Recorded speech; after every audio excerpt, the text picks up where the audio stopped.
काँग्रेस खासदार राहुल गांधींनी पत्रकार परिषदेत एक्स फाइल्स प्रेझेंटेशन सादर करत निवडणूक आयोगावर जोरदार हल्ला चढवला।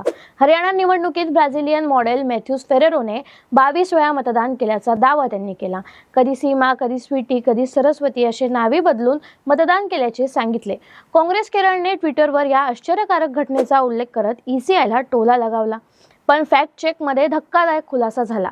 मॅथ्यूज फेरेरो हे मॉडेल नसून फोटो क्लिक केलेल्या फोटोग्राफरचे नाव आहे। हा फोटो अनफ्लॅश आणि पिक्सल सारख्या रॉयल्टी फ्री इमेज एजन्सीवर उपलब्ध आहे। तो यूट्यूब व्हिडिओ, ई कॉमर्स आणि प्रोडक्टसाठी वापरला जातो। राहुलांनी सादर केलेला फोटो प्रत्यक्षात मॉडेलचा नसल्याचे स्पष्ट झाले।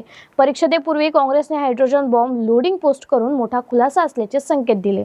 राहुल म्हणाले, हरियाणा, मध्य प्रदेश, छत्तीसगड, महाराष्ट्रात मत चोरीच्या तक्रारी आहेत। ईसीआयने बनावट मतदार न काढल्याने निपक्ष निवडणूक शक्य नाही। भाजप काय करत आहे याचा पुरावा आहे, असे त्यांनी ठणकावले।